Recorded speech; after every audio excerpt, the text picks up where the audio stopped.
good morning, but most importantly, good evening to people who have joining us from the other side of the world.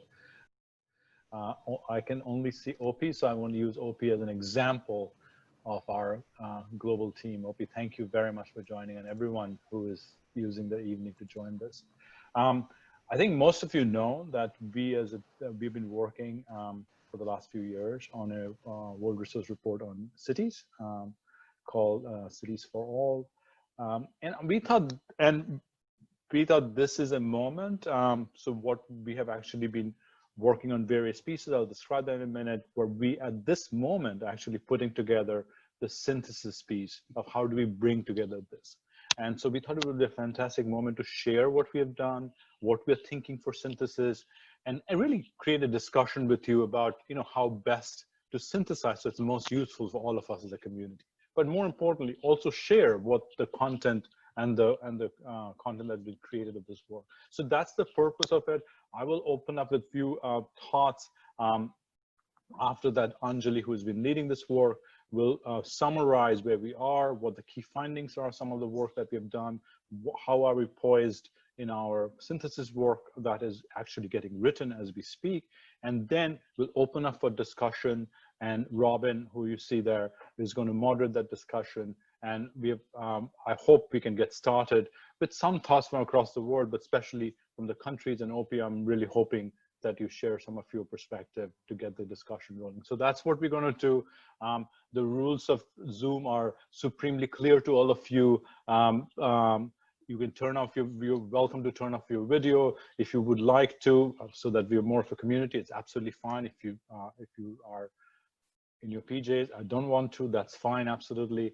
Be muted during the discussion, but please use the chat function to share your comments, thoughts, questions. Maria and Jillian are going to look at the chat function during the whole discussion so that Robin is ready with questions. So I highly encourage to use it more and more. I'm in Zoom calls, and it seems how important that chat function can be to be really an interactive discussion and a multidimensional discussion. So highly encourage you to do that. Before we get started, I just want to share two thoughts from my perspective. We started this work, 4 years back. And I just want to share why we did this work, why we take on this enterprise. And also want to share my thoughts about where we find ourselves today in the middle of this COVID disaster, and how I and our team see this work in that context. So those two. So just to the work we started, about 5 years back, cities became very much a global conversation, which wasn't the case. Actually, cities was not part of a global discourse. Countries were, but cities became a very important part of a global discussion, and really culminated in the Paris COP in Paris, which is now 5 years ago. This is the 2020, that was 2015 COP, where thanks to C40 and others, 400 different mayors came, and they became really central part of a global discussion on cities, which was very good. Thanks to those organizations to make cities a very important part. And now you can't go to a global conversation of anything, including biodiversity, for example, where cities are not discussed. However, which is very good. This is a good thing. However, what we found is that the conversation was very much, which was very good, it's on cities, but very focused on climate, which was very important, and also focused on large cities. That was driving that conversation at that time. And we, as you can imagine, our work is very much focused in actually most cities in the world, which are not the largest cities in the world, but large actually in many different ways, or not the richest. But they are struggling, of course, with climate, but the climate wasn't the first thing they were thinking about. They're thinking about how to provide water, how to provide transportation, how to manage the exploding growth of cities, how to take care of poor communities. So they were trying to deal with everyday issues of managing cities, and also deal with a very significant issue of creating employment for a vast amount of population that's coming to cities. So we wanted to figure out how those cities, what advice do we have for them that actually they can manage their cities better and answer this question of growth, employment, providing services, quality of life, at the same time, obviously, figuring out how to create a low carbon plot. So we felt if we could figure out a way to provide advice to these cities that helps them prioritize their investments, prioritize their planning, that helps them answer multiple questions of growth, employment, quality of life, and low carbon. We would have something that is useful for the city. I just want to point out these cities we're talking about also suffer from chronic underinvestment or lack of public finance, and more importantly, capacity to do complicated things or actually do multi-sectoral solutions. So hence, the prioritizing investment, prioritizing strategies became a very important part of what we can do. While we've been doing this, one thing that actually drove our work, and that goes to my point about COVID in a minute, is how these cities that are growing global south, not cities, actually cities across the world, how unequal they are, and how we are actually multiplying the inequality by building cities with infrastructure that actually encourages distance and encourages inequality. So for our thinking, and you'll hear from Anjali in a minute, how do we actually build cities that are more equal became central to what we have done for the last 4 years, and how we have demonstrated by our research that how, if we want to focus on building a more equal city, that actually does help in building a more thriving, prosperous city, but also a low carbon city. Or on the other way, you cannot build a more thriving and a low carbon city if the city is very unequal. So a lot of our work, and you will hear from Anjali in a minute, is focused on how does one build a more equal infrastructure, more equal city. So our work is focused on sectorally, and we look at sectors, sector by sector. Sergio is there right now. We looked at transportation, we looked at water, we looked at employment, but we looked at, which is you would expect us to do. But we also asked ourselves, the cities really need to change dramatically, not marginally, dramatically. We called it transformative change. And we looked at how, if we can learn about how cities change. Is it possible to understand change itself? And is it possible for us to actually develop a science of this change? Can other cities learn about transformative change, how to change quickly? So we did a series of multi-decade studies of, I think, ultimately 7 such cities across the world, which is a parallel body of work that kind of helps us think through change, and understanding sectors and this change actually creates the body of work that we have, and that is what we are summarizing. As we move forward now to actually summarizing and synthesizing this work, I think what is happening around us is very pertinent. That the moment we find ourselves in COVID, unfolding the COVID crisis, I think 2 things, and all of you are experiencing, so I don't need to tell you about it, but the 2 things I want to point out that is very striking to us in our team as we think about this work is that how the crisis, which really did not start among for poorer countries or poor people, but has impacted poor people so much more and will impact poor people, both, of course, health-wise. All numbers show actually in the United States, in New York, and poorer communities actually have much higher rate of disease. But more importantly, the economic impact that is faced by poor people across the world is very significant. So this idea that crises, which we knew, I think, that when it happens, impacts poor people much more significantly. So the question of inclusiveness in whatever we do in the future has to become central to that. The interesting thing is that even in a lot of crises we're used to, flooding, for example, or famine or war, I know actually it happens in the poor community. Poor communities get flooded, so it's always connected. But when a crisis like this, what we have seen, which is not centered to the poor community in the beginning, also impacts poor community much more, is something that we should all remember and learn from this, what's happening around us. Hence, our work to build, how to build a more inclusive community or inclusive city is so much more pertinent. And finally, I think this idea of how the different systems of cities are connected, how a health system collapse directly impacts economic collapse and directly impacts physical system collapse like public transport is something that resilience, that lack of resilience is something that is making us think about how the work that we have done and how this can help us to build a more resilient and more inclusive city. So I want you to think about these things as you hear Anjali describe the work, because we very strongly feel that the world in the future, post-COVID, inclusiveness of cities and deep resilience of cities, or multi-dimensional resilience of cities, will be very, very critical as cities come out of this, and our advice to cities, and all of you work in cities directly or indirectly. So with that, I would love to give it to Anjali to share with us where we are in our work and the work we have done so far. Anjali, over to you.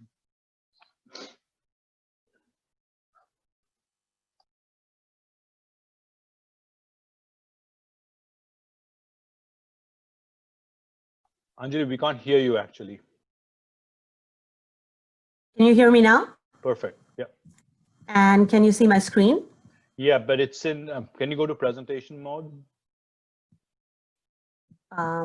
Yeah, I have lost somehow, sorry, the ability to, there you go. I'm just gonna share it one more time.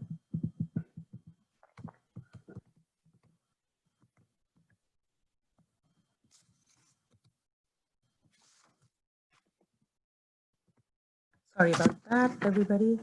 Just taking a second.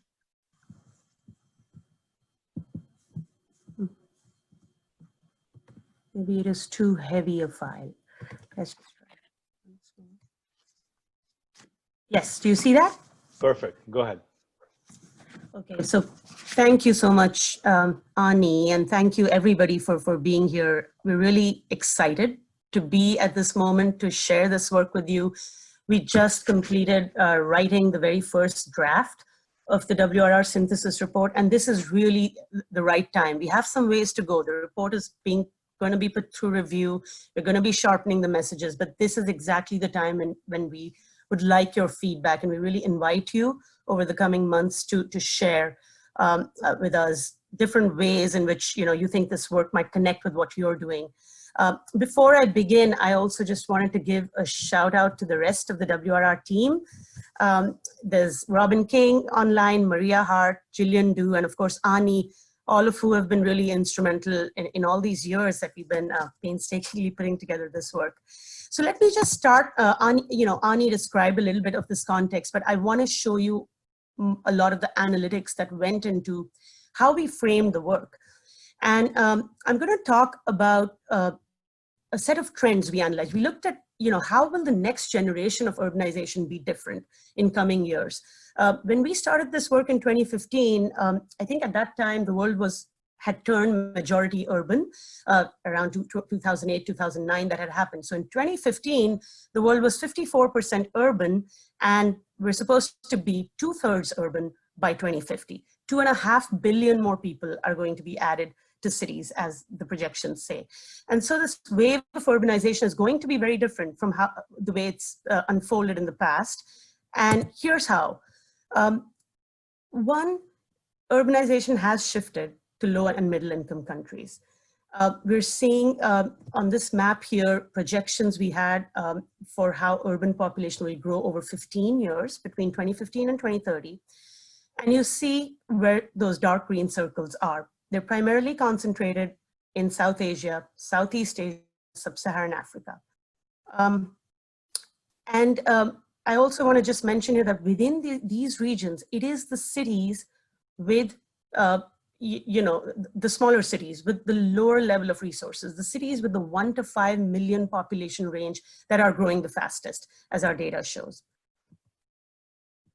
The next trend, this is interesting new data that has just come out from the World Bank a year and a half or so ago, where now people are starting to look at poverty beyond income. So if you look at poverty in a multidimensional way, where it is beyond income, you look at people's access to education, people's access to basic infrastructure like electricity, water, sanitation, which actually goes on to determine their opportunities in life. If you look at poverty in that way, it is urbanizing. The share of the multidimensional poor in urban areas is rising. This chart just shows you current shares of urban population in different regions of the world.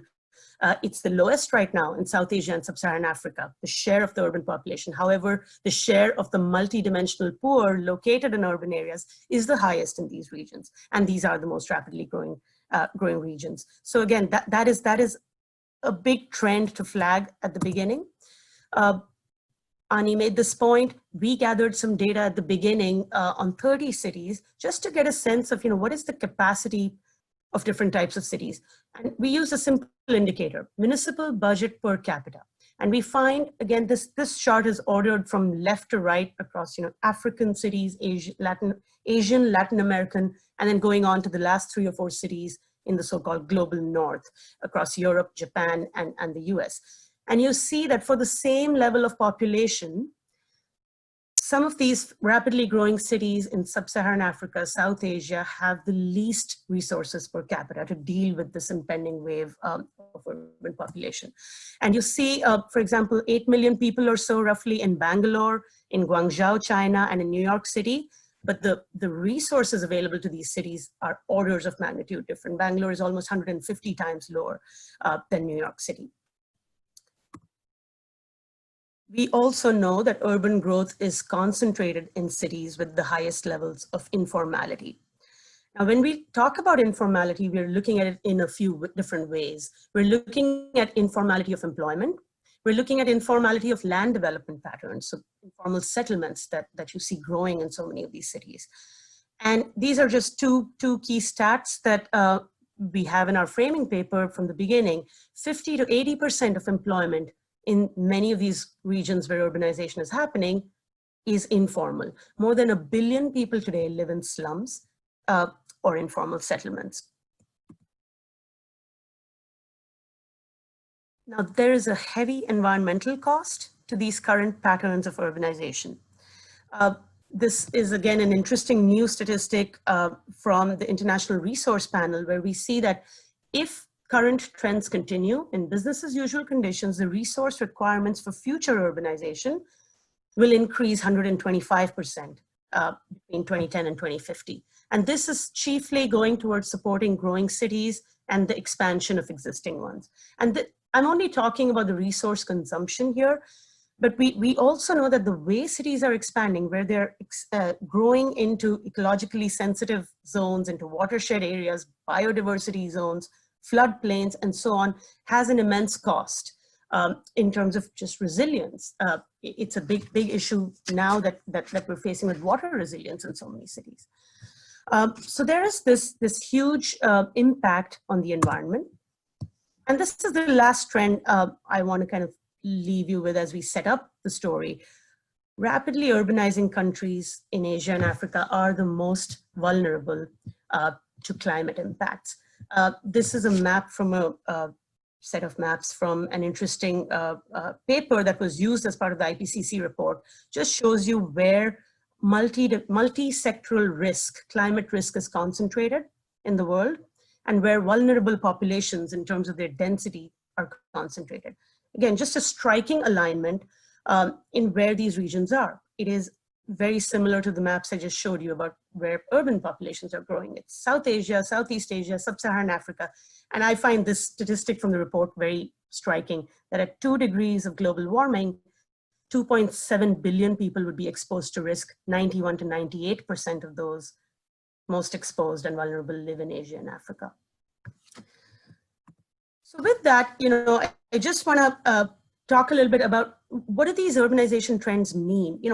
Here are some big global numbers that we've seen from the time the SDGs came about. When the urban SDG came about, these were the kinds of numbers that have existed since then. The big challenge, where you see housing, decent housing, affordable housing is lacking, and 1.2 billion people, urban dwellers around the world, do not have access to housing.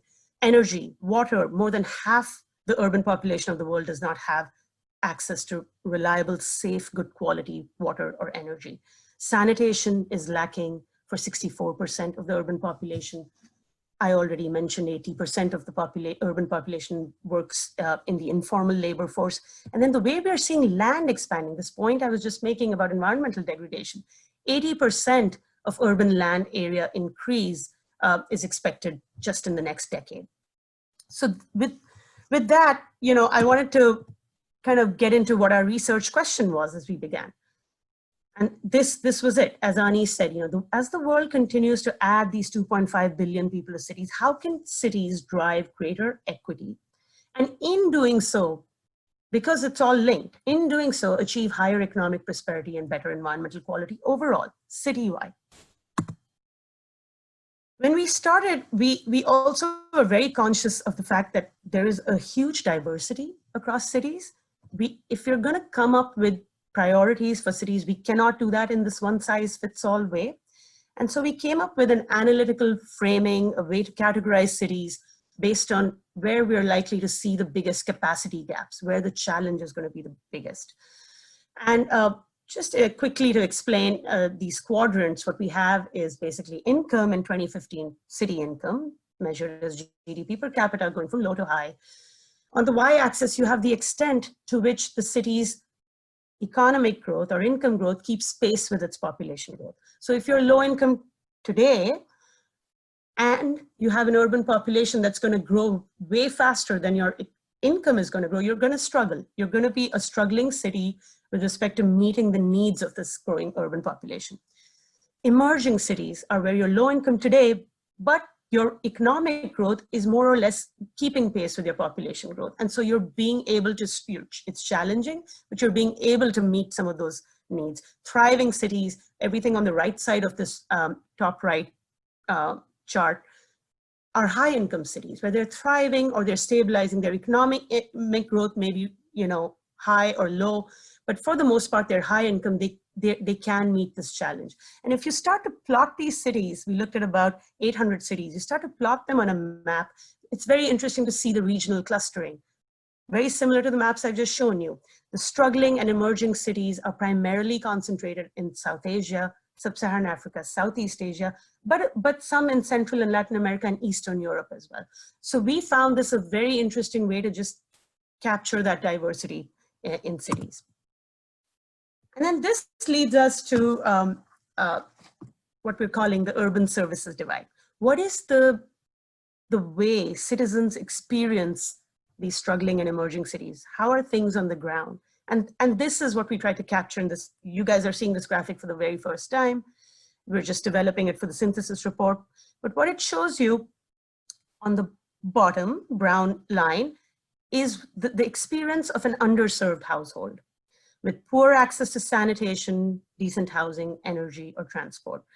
And it's kind of a day in the life story. So a household, a family that is underserved by public services, needs to wake up early in the morning, turn on, store water, or queue up for, getting water from private water vendors, from water trucks.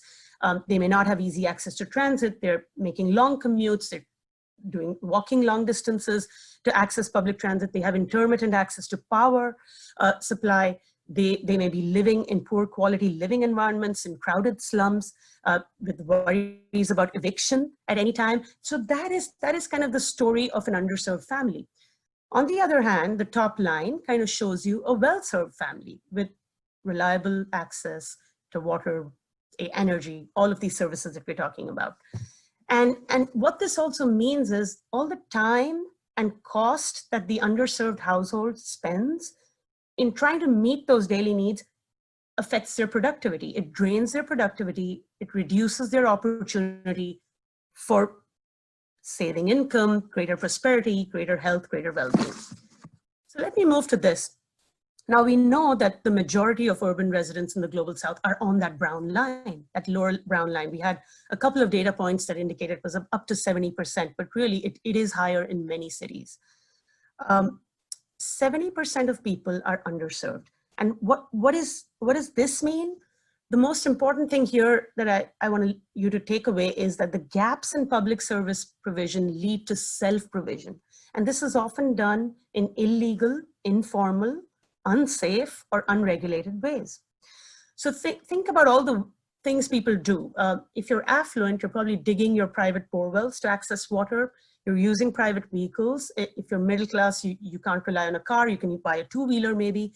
You're relying on informal transport. You're probably using diesel generators for energy supply. You're probably, if you're again a low-income household that is underserved, you're letting your sewage run into open drains and out into open water bodies. So and the capacity of these cities being so low means that the regulation does not exist to monitor all of the self-provision that happens. So the bottom line here is the self-provision of services not only burdens households, it imposes high costs on cities in terms of productivity, health, and the environment, and it affects everyone. And so this was the big hypothesis we started with in our framing. When cities ensure that everyone is well served by core urban services, there is a greater likelihood of achieving transformative change, where the outcomes of economic prosperity, of better health and well-being, better environmental quality are achieved. And the WRR was meant to focus on how cities can achieve this. We also had a working definition for transformative change. Since then, there's been other efforts at WRI that have tweaked this definition and moved forward with it, built on it. We talked about transformative change as change that improves quality of life for a large segment of the population, is multi-sectoral, affects institutional practices, and continues across political administrations for many years.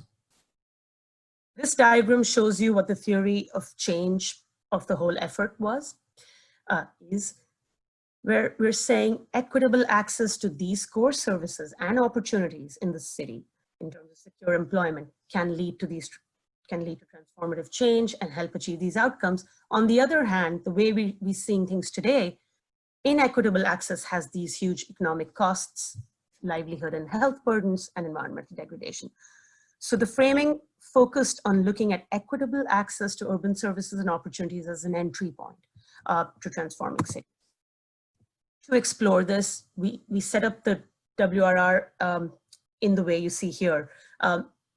We looked at different sectors. Now we have to keep in mind that cities and municipal departments operate sectorally. They will have a housing department, a transport department, a water and sanitation agency. And so we wanted to come up with solutions, tools that they can use in their sectoral agencies, but all the while answering the question, how do cities prioritize equitable access to these services while improving the environment and economy overall? There is a paper, there's 7 papers here on each of these topics, and each one ends with high priority solutions. Each of these was a 2-year effort approximately, involving research with many people around the world and also engagements on the ground with experts and decision makers. Not wanting to remain sectorally focused alone and knowing how we need to work in an integrated way, particularly at the city scale, we also looked at 7 case studies of cities in the Global South. And this is where we explored this question: how does transformative urban change happen, and what are the enabling conditions that support more equal cities?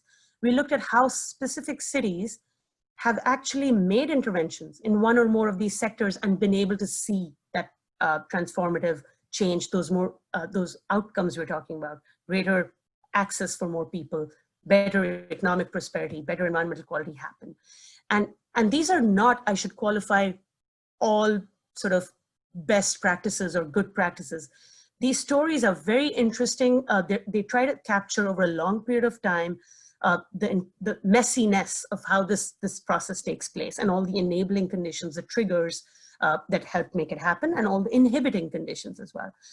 We looked at these enabling conditions: planning, finance, data, governance issues that cut across the whole set of papers. I'm going to touch upon this very quickly because I do want you, if you're interested, to go to each of the papers, but just to give you some examples of those solutions I'm talking about, those approaches that we came up with in each of the sectoral. For housing, should also emphasize the criteria for these high priorities came about by, again, looking at where can equity outcomes be improved while achieving better environmental quality and economic benefit. So in housing, prioritizing informal settlement upgrading in place, improving rental housing, using underutilized land within the city. In energy, there's some strategies like shifting to cleaner cooking, which yield sort of the greatest bang for the buck. Increasing building and appliance energy efficiency, scaling up renewables. In transportation, which is now some of these solutions are really becoming embedded in our city's program work, building complete and safe streets. It also was informed very much by the work we've been doing for over a decade. Trying to develop an ecosystem of integrated transport services, knowing now that you have informal transit providers, you have private providers, you have public services, how do you integrate and regulate them to be more seamless for the user? How do you manage private vehicle use? And so on. Water, sanitation, where we found, in addition to, of course, extending piped water supply and piped sewerage, trying to work with existing solutions that operate today is very important. And some strategies that are maybe counterintuitive in the water and sanitation community, but like upgrading informal settlements can actually yield a lot of bang for the buck for water and sanitation benefits. Jobs, trying to increase access of informal workers to public services, public space, public procurement opportunities, and so on. On land, how do you use it much more efficiently? How do you try to avoid the exploitative speculation that happens in urban areas? Topics like that you will see much detail around in the papers. Quickly to go to the case studies. This is the set of case studies we looked at, trying to get a sort of even distribution across the global south. And here again, I won't go into too many details, but just to pick a few of these, Porto Alegre, we worked with our Brazil team on this, and this was looking at participatory budgeting, how using a well-structured mechanism of participatory budgeting where communities can pick the investments they want budget allocations to go to can really help drive some of those equity outcomes. Ahmedabad, how land use planning, trying to figure out the strategy of town planning schemes, allowed the city to direct affordable housing into well-connected, well-serviced parts of the city, as opposed to just sort of relegating it to the periphery, as you see happening so often. A few other cases here that are very interesting. Each one, to remind you again, trying to look at one or more of these sectors that I've talked about and how they prioritized equitable access to try to achieve these transformative outcomes. Kampala, for example, how they set up a pro-poor unit within the local agency and within the national agency for water and sanitation to try to improve sanitation outcomes and access. Trying to move a little bit quickly here also, just want to give you a sense of the new data and methods we developed as part of the WRR approach. We looked in the urban expansion paper at for the first time, really putting together data on how cities are growing in 3 dimensions, upward and outward. We looked at about 480 cities.